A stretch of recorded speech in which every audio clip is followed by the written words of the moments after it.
आएंगे तक क्या, वो तो सब मिले जुले हैं। जिसको पैसे की, जिसको बोल दो ऐसे हो गया, थाने में आके मिल लो, फलानी जगह मिल लो। सोच रहा हूँ उस टाइम मेरा बच्चा 7 पास में होता और उसको निकलते हुए उसको लग के जाती तो मैं किसको पकड़ता। हैं कि आप उसको ऐसे किए कि लगे कि ये दारू पी रखा है, उसका सारा छीने, अगले को देके अगला भाग गया।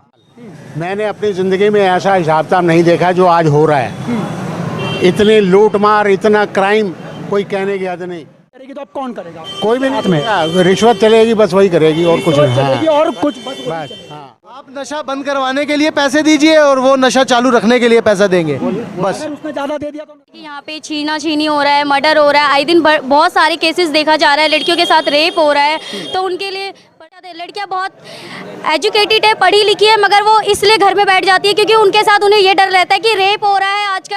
और जब आती हैं तो इनके दिल के ऊपर में उस रेलवे फाटक से लेकर के, और जब तक लोग इनको नजर नहीं आ जाते तब तक इनके दिल के ऊपर में क्या गुजरती होगी। को बोलिए और जो भी है पुलिस, जब तक यहाँ मर्डर हो जाता है उसके बाद पुलिस आती है यहाँ पे, जबकि सारा कांड खत्म हो चुका होता है। भगा दिया गया घर से, घर में हम रहने रहे, हमें मार के भगाया गया वहाँ से, मैं रहने के काबिल नहीं हूँ। यहाँ दिल्ली में काम धंधा करने के लिए, दिल्ली में काम धंधा करने के लिए आए हैं कि जी चलो हम काम धंधा करेंगे, 4 पैसे अच्छे मिलेंगे, हम अपने बच्चों को अच्छा जीवन दे पाएंगे, जो जीवन जिस जीवन की आशा ये रख के बैठे हैं।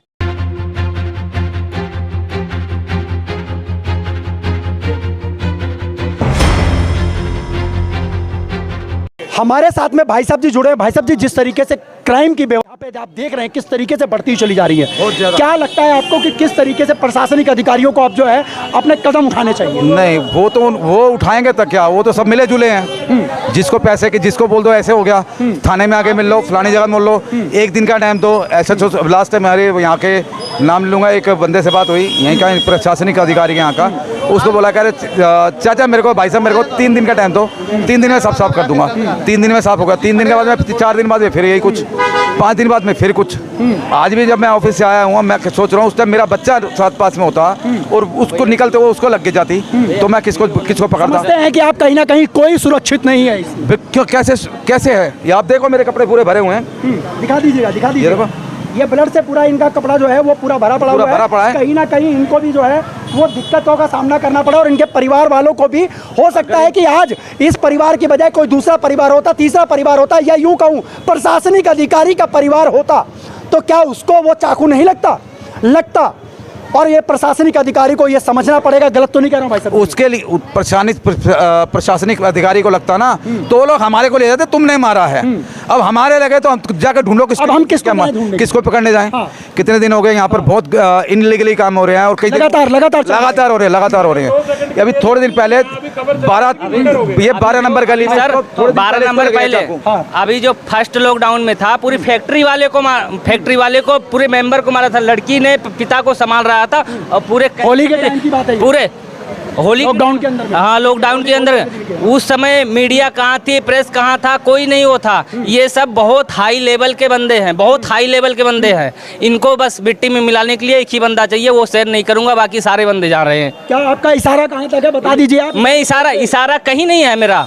इशारा कहीं नहीं है, सीधा जो आए ना भैया पब्लिक के हवाले करो, इसका लेन देन वही करे। अभी 10 दिन पहले यही रेलवे ट्रैक पे बंदा जा रहा था, 4 बंदे आए, उसको गले पे आया, भाई ठीक हो, उसको ऐसे पकड़ा, गिरा दिया, मेरे आंखों के सामने गिरा दिया, और उसको ऐसे किया कि लगे कि ये दारू पी रखा है, उसका सारा छीने, अगले को देके अगला भाग गया।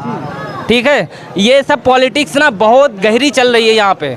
इसको समझने के लिए, इसको सोचने के लिए ना बहुत हाई लेवल की मीटिंग करवाओ। ये सोच लो, एक मादीपुर, एक सादीपुर के अंदर अगर आप बलजीत के नगर के अंदर में आप 10 बजे के 12 बजे के बाद ऑटो कोई भी बुक कर रहे हो ना, आने के लिए इस देश इसके अंदर में आने के लिए राजी नहीं, तैयार नहीं होगा वो, तैयार नहीं होगा। क्यों नहीं होगा? उसको अपने जान की परवाह भाई, अपनी जान की परवाह है ना। तो ये क्यों खौफ है? ये खौफ हटवाओ ना, ये खौफ हटवाओ, क्यों नहीं है?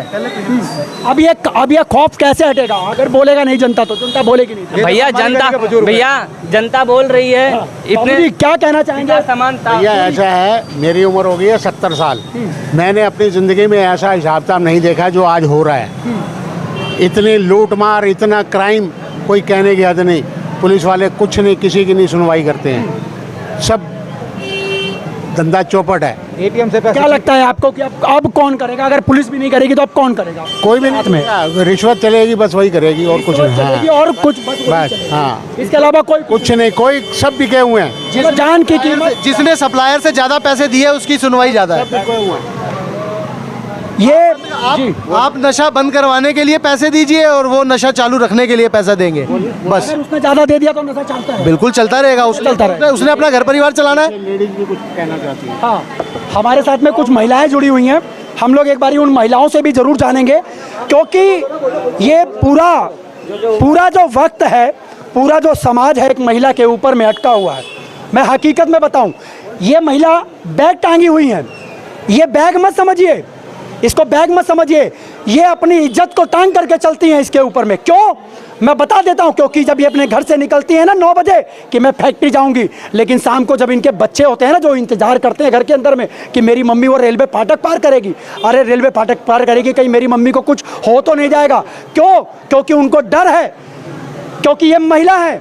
अरे पुरुष तो एक बारी लड़ भी लेगा, 2 बारी लड़ लेगा, लेकिन आज हथियार के अंदर में जब हथियार कोई उठा लेता है और जब सामने हथियार रहता है ना तो सब जो हिचड़ी होती है ना सब पीछे हट जाती है। लेकिन एक महिला कितना अपनी जान को जोखिम में लेकर के रेलवे का फाटक पार करती हैं और काम पर जाती है 9 बजे और अपनी हाजिरी पूरी करके जब वो 8 साढ़े 8 बजे आती है, जब अपने घर में जब आती है ना, तब उन बच्चों को जाकर के पूछिए, इनके बच्चों से जाकर के पूछिए कि इनके बच्चों की स्थिति उस समय होती है कि मेरी मम्मी आ गई है, तो उनके चेहरे के ऊपर ना बहुत खुशनुमा एक चेहरा हो जाता है कि मेरी मम्मी आ गई है।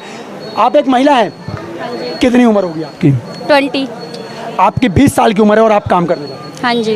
क्या कहना चाहेंगे जिस तरीके से आप लोगों की सुरक्षा का मामला लेकर के अगर बोला जाए? लड़कियों को तो सुविधा मिलनी चाहिए सारी, जैसे कि यहाँ पे छीना छीनी हो रहा है, मर्डर हो रहा है, आए दिन बहुत सारे केसेस देखा जा रहा है, लड़कियों के साथ रेप हो रहा है, तो उनके लिए उनको हमारी सुविधा के लिए कुछ ना कुछ तो करना चाहिए। ऐसे तो मतलब बहुत सारी महिलाएं उनको बाहर निकलने की इजाज़त नहीं मिल रही है, वो अपने घर से बाहर कदम नहीं रख सकती इस चीज़ से, क्योंकि हमारे जो समाज में लोग हैं वो हमें निकलने ही नहीं दे रहे देखा जाए तो, क्योंकि उनकी वजह से हम बाहर नहीं जाते। लड़कियाँ बहुत एजुकेटेड है, पढ़ी लिखी है, मगर वो इसलिए घर में बैठ जाती है क्योंकि उनके साथ उन्हें ये डर रहता है कि रेप हो रहा है आजकल, और इन लोगों की वजह से लोग ये नहीं देख रहे हमारे घर में माँ बहन सारे हैं, मगर वो दूसरों की माँ बहन को उनकी इज्जत नहीं करना जानते। बट हमें ये चाहना है कि हमारी जो समाज में लोग हैं वो हमारा सपोर्ट दे और उससे लड़े, कि उससे लड़ना चाहे कि जो लड़कियां हैं उनको सुविधा मिले और सुविधा मिले सारी, कि ताकि वो 2 बजे तक अगर बाहर जा रही है तो घर में कोई प्रॉब्लम ना हो, उनके साथ सारे लोग शामिल रहे। जो बस इतना ही बोलना चाहती हूँ। देखिए, ये बहुत बहादुरी की बात है। मैं ये नहीं कहूँगा कि मैं यहाँ पर बोल करके मैं झंडा गाड़ करके जाऊँगा, लेकिन मैं ये जरूर कहूँगा प्रशासनिक अधिकारियों से, ये महिला है और 20 साल की इसकी उम्र है। अगर ये मान लीजिए अगर जिस तरीके से रेलवे फाटक को पार करके जब आती हैं तो इनके दिल के ऊपर में उस रेलवे फाटक से लेकर के और जब तक लोग इनको नजर नहीं आ जाते तब तक इनके दिल के ऊपर में क्या गुजरती होगी। यहाँ के लोग इतने घूर घूर के देखते हैं, अगर कोई थोड़ा सा तैयार होके चला गया तो उनके पीछे ऐसे पड़ जाते हैं जैसे लगता है पता नहीं क्या है, उनको आँख फाड़ फाड़ के देखेंगे। तो इन सब से थोड़ा सा सुविधा हमें मिलनी चाहिए, थोड़ा सा प्रशासन को बोलिए, और जो भी है पुलिस, जब तक यहाँ मर्डर हो जाता है उसके बाद पुलिस आती है यहाँ पे, जबकि सारा कांड खत्म हो चुका होता है। अब ये और देखिए, सवाल देखिए, अगर बीट अगर होता, अगर बिल्कुल बिल्कुल बिल्कुल बिल्कुल आजकल के छोटे छोटे बच्चे चोरी कर रहे हैं, रेप कर रहे हैं, मर्डर कर रहे हैं, बस यही सब चल रहा है। तो इन्हीं सब से सुविधा दीजिए, जो बच्चे ऐसा कर रहे हैं उन्हें ऐसी सजा मिलनी चाहिए ताकि वो दोबारा ये काम ना करे। कहीं ना कहीं कानून जो है कड़क होने चाहिए। हाँ, कानून कहीं ना कहीं कड़क हो, और जो अभी चल रहा है छोड़ दिया जा रहा है, बच्चों को नाबालिग बोला जा रहा है, ये सब से कुछ नहीं होता। बच्चे गलती कर रहे हैं, उनको सजा मिलनी चाहिए। जिस तरीके से आप लोगों ने देखा कि नाबालिगों को 2 से 3 महीने के अंदर में छोड़ दिया जाता है, चाहे वो चाकू मार दे, लेकिन जिसके परिवार के अंदर में अगर कोई व्यक्ति चला जाता है तो उसके अंदर में एक व्यक्ति मत समझिए कि एक व्यक्ति चला गया, उसका पूरा परिवार जो है वो रोड पर आ जाता है, बिगड़ जाता है। आप समझने की कोशिश तो कीजिए, आप अपने ऊपर लेकर के सोचिए कि आपकी बहन बेटी और आपके भाई के साथ में अगर इस तरीके से अगर हो जाए कोई वारदात तो आपके ऊपर में क्या गुजरेगी, ये सबसे बड़ा सवाल है जी। ये भाई हैं, अब सोचो ये ड्राइवर है, गाड़ी चलाता है, इसको नशे की इतनी लत है कि ये भीड़ में पुलिस को देखते हुए यहाँ नशा खरीदने आया। बात करो आप इससे। मैं तो भीड़ देख के यहाँ पर खड़ा हो गया। भीड़ देख करके खड़े हो गए, आप नशा करते हैं? जी, गांजा नशा मिलता है यहाँ पर? हाँ, यहाँ पर कई गली में मिलता है, लड़का ला के देता है, लड़का ला करके देता है, बाइक में ला के देता है। सात गली का नाम बता दीजिए। ये 7 नंबर गली है और यहाँ प्रेम नगर की हर गली में बिकता है। प्रेम नगर गली नंबर 7, 8, 9, 10, 15, 19 कोई गली ऐसी नहीं जिसमें नशा नहीं बिकता। जो मोची बैठते हैं ना, मोची के पास आके दे जाता है। मोची भी जो है वो उसके पास में देके चले जाते हैं कि आप यहाँ से ले लें। हाँ, 100 रुपये 50 रुपये में दे के जा जाता है और वो 100 रुपये का हम लेते हैं तो अपना दिन भर हमारा चल जाता है। अब मैं कितना बताऊं, मैं अपनी वीडियो के माध्यम से, आप तो बोलेंगे ना, आप तो बोलेंगे अरे पत्रकार बंधु साहब आप तो बहुत ज़्यादा बोलते हैं, लेकिन मैं बोलता नहीं, मैं सच्चाई बोलता हूँ। गलत तो नहीं बोल रहा हूँ मैं भाई साहब? नहीं, सच बोला या झूठ? सही बोल रहे हैं। ये हाँ, मेरा घर 8 नंबर गली में है। हाँ। पूरा हमारा परिवार बिगड़ा हुआ है इसमें, अच्छा, नशे के चक्कर में नशे के चक्कर। आपका पूरा परिवार कौन कौन बिगड़ा होगा आपके घर में? कौन कौन लेता है इसमें? मेरे से कोई बिगड़ा नहीं है। मेरा बेटा है एक, हाँ। वो बिगड़ा हुआ है। वो भी नशा ले रहा है? नशा उसके संगतियां हैं, वो ले रहे हैं। हाँ बाकी हम उसके बाप हैं। हाँ हमें मार के भगा दिया गया घर से। घर में हम रह नहीं रहे हैं। हमें मार के भगाया गया वहाँ से। मैं रहने के काबिल नहीं हूँ। जब भी जाता हूँ तो मुझे मारा जाता है, मुझे वहाँ से भगाया जाता है। यहाँ मत रहो। अब आप देखिए, ये बाप की पीड़ा है, ये बाप की पीड़ा है। ये अभी 8 नंबर की बात है, ले चलो मौके पे दिखाता हूँ आपको। 8 नंबर गली में ही आप? अब ये 8 नंबर प्रवासी गली हैं, में प्रवासी मजदूर हैं बेचारे, अपना घर द्वार छोड़ के यहाँ दिल्ली में काम धंधा करने के लिए, दिल्ली में काम धंधा करने के लिए आए हैं कि जी चलो हम काम धंधा करेंगे, 4 पैसे अच्छे मिलेंगे, हम अपने बच्चों को अच्छा जीवन दे पाएंगे। जो जीवन, जिस जीवन की आशा ये रख के बैठे हैं, जो आशा इनकी पूरी नहीं हुई, ये सोचते हैं कि हम अपने बच्चों को दें। लेकिन अब बताओ, ऐसे बंदों को मारा पीटा जाए, नशा करके लूटा जाए। एक बंदा, 1 मिनट, एक बंदा जो बेचारा शाम को अपनी तनख्वाह लेके वहाँ से अपने घर जा रहा है, उसको पकड़ के, अब ये बंदा है, अब इसको 2 बंदे पकड़ के लूट ले, ये क्या कर सकता है? प्रवासी है, बस सिर्फ इसी चीज़ का फर्क है। ये देखिए आपके सामने सारी चीजें जो है वो बिल्कुल तत्काल खुल चुकी है, बिल्कुल वाइट पढ़ने की तरह। इसके अंदर में कहीं भी ऐसा नहीं है जो संदेह आ जाए। आखिर में आम चलिए सर, हाँ, आप ये मकान में चलिए। एक ये पिता है, उस मकान में क्या हो रहा है? हमें मारा जा रहा, बाकायदे मुझे घर में कोई जगह नहीं है हमारी। सर क्या करिए आप बताइए? हाँ, ये कोई जगह नहीं हमारी। अच्छा, बेटा है, हमारी वाइफ है, बच्चे हैं, हर चीज वहाँ परवरिश कर रहे हैं। सबसे बड़ी बात यही तो बात है कि लोगों को जागरूक होना पड़ेगा इसके लिए। सर मैं लड़ना जानता हूँ, मुझे लड़ना, आप लड़ोगे? मैं अपने बच्चों के लिए लड़ जाऊंगा। हर आदमी, ये हर आदमी की जिम्मेवारी है, कम से कम अपने लिए लड़ना सीखो। कैमरा चल रहा है पीछे। कम से कम अपने लिए लड़ना सीखो। आज आप मेरे भरोसे, प्रशासन के भरोसे, पुलिस के भरोसे अपनी ज़िंदगी नहीं चला सकते। आज आप अपने परिवार के साथ घर में रहते हो, आपकी माता है, आपकी बहन है, आपकी बेटी है। अगर आपके घर पे कोई बंदा हमला करे, आपकी बहन को छेड़े, आपकी बेटी के साथ बदतमीज़ी करे, तो क्या आप उसके लिए नहीं लड़ोगे? तो जब आपको सड़क पे लूटा जाता है, तब आप अपने लिए क्यों नहीं लड़ते? आपका डर। जबरदस्त ताली बज, इनके भाई साहब के लिए तालियां होनी चाहिए, इनके लिए तालियां होनी चाहिए। और ये ताली होना चाहिए इसलिए कि जब हम बॉर्डर पर खड़े होते हैं, उस फौजी भाई जो खड़े होते हैं ना, वो हमारे लिए खड़े होते हैं। लेकिन वो क्यों? क्योंकि हमारी मातृभूमि की रक्षा करते हैं, वो हमारी माँ की रक्षा करते हैं, जिस देश के अंदर में हम रहते हैं। और वही घर के अंदर में जब हमारी बहन, बेटियों, माँ और भाइयों के लिए जब उनके ऊपर अगर अत्याचार होगा, तो आप ये बताइए कि आपको लड़ना पड़ेगा या नहीं लड़ना पड़ेगा? लड़ना जरूर पड़ेगा, बिल्कुल। आप लोगों का डर इन लोगों की ताकत बनती है। आप इनकी ताकत को बढ़ावा मत दो। आप अपने लिए लड़ोगे तो प्रशासन भी आपके साथ खड़ा रहेगा। आपका डर सिर्फ इतना सा है कि अगर हम लड़ेंगे तो पुलिस आपको परेशान करेगी। चोर हो, लुटेरे हो, क्यों डरते हो? क्यों परेशान करेगी? नहीं है, पर यह है कि अकेले इनका डर सिर्फ इतना है, प्रवासी हैं, कमाने आए हैं, दिहाड़ी का 400 से 500 रुपये कमाते हैं। अगर प्रशासन के चक्करों में पड़ेंगे तो ये उस 4-5 से भी जाएंगे, ये 500 से भी जाएंगे, और घर पे क्या खिलाएंगे, क्या पहनाएंगे? ये हमारे भाई साहब कुछ कहना चाह रहे थे। हाँ, 1 मिनट चाचा जी। हाँ, क्या नाम है आपका? अनिल नाम है सर। अनिल जी, क्या बता रहे थे आप? सर मेरा घर ज़्यादा दूर नहीं है, ये रहा फाटक के बिल्कुल कोने वाला घर है। हम 3 भाई हैं, हम तीनों भाइयों के पास गाड़ी है, हम फील्ड का जॉब करते हैं। हम एक दिन आए, रात में अपनी गाड़ी लगाए तीनों, रात के ज़्यादा टाइम नहीं, 1 से 2 बज रहा होगा। 1 से 2 बज रहा होगा, हमने मतलब हम सोए हुए नहीं थे, हम जगे हुए रहते थे, 1 से 2 बजे तक जगे रहते हैं। पर हमारी 2 गाड़ी पहले ना गायब हो गई। फिर हमारी तीसरी गाड़ी जब स्टार्ट हुई और थोड़ी सी आगे बढ़ी ना, तो हमारी एकदम से ऐसे लगा कि हमारी गाड़ी स्टार्ट हुई है, क्योंकि हमारी एक गाड़ी ऐसी है जो स्टार्ट होती है तो पता चल जाती है।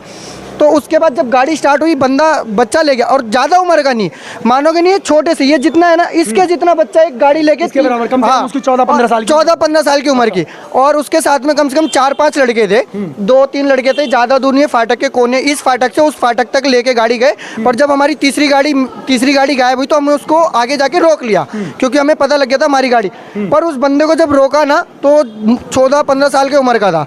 उस बंदे ने फिर हमारी दोनों गाड़ी ले जाके 4 गली आगे खड़ी कर रखी थी। तीसरी गाड़ी तो हमें एंड टू एंड मिल गई, और जब तक हमने उस बंदे को पकड़ के रखा था, जो छोटा सा बच्चा था, उसको पकड़ के रखा, पुलिस को बुलाया, पुलिस इतनी देर में आई कि जब तक ना वो हमारे को चकमा दे के भाग गया।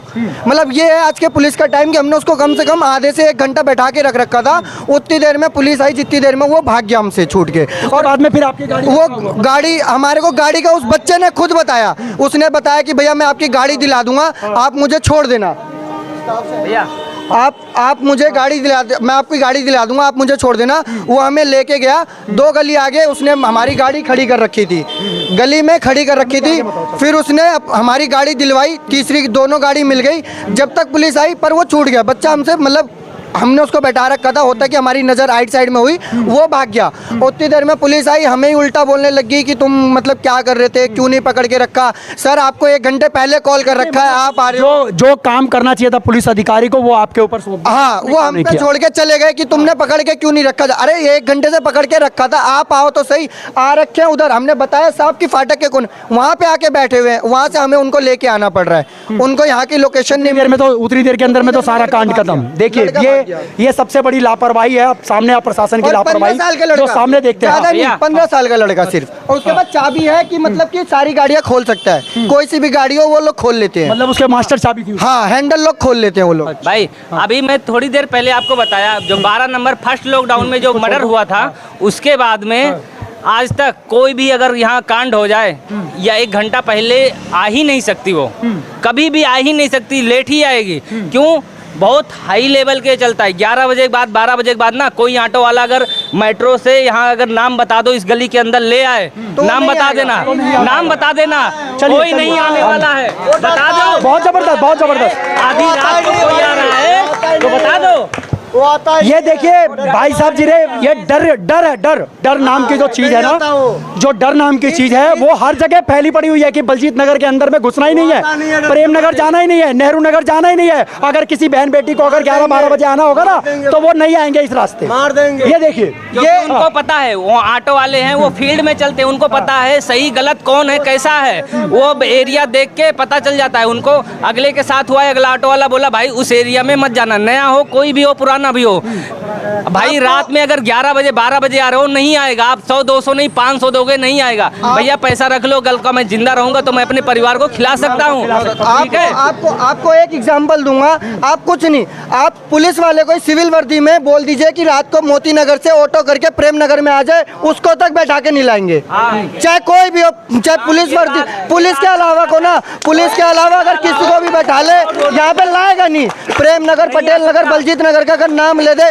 बाइक वाले को, ऑटो वाले को, कार वाले, वो बंदा नहीं लेके आएगा। वो चाहे कोई भी हो, चाहे सिविल वर्दी में पुलिस भी होगी, उसको भी नहीं लाएंगे, क्योंकि उसको नाम से ही खौफ है। ये बहुत हाई लेवल की वो चल रही है, इनको कोई हटा नहीं सकता। इनको इस पूरी खबर को लेकर के आप लोगों का क्या होगा कहना, आप लोग हमें कमेंट बॉक्स में आप लोग कमेंट जरूर कीजिएगा। और हाँ, इस वीडियो को भी ज़्यादा से ज़्यादा शेयर कीजिए, ताकि जनता तक ये आवाज़ पहुंच सके, उन लोगों तक, उस प्रशासन अधिकारी तक आवाज़ पहुंच सके कि यहाँ की जनता किस तरीके से डर के साए में जी रही है। क्या डर के साए में जीना इस आज़ादी के अंदर क्या सही है, ये आप खुद समझ सकते हैं। क्या लोग आज़ाद हैं अपने घरों से निकलने के बाद या नहीं? जब लोग घर में सुरक्षित नहीं तो घर से बाहर क्या सुरक्षित होंगे? ये सबसे बड़ा अब सवाल है प्रशासनिक अधिकारियों के लिए।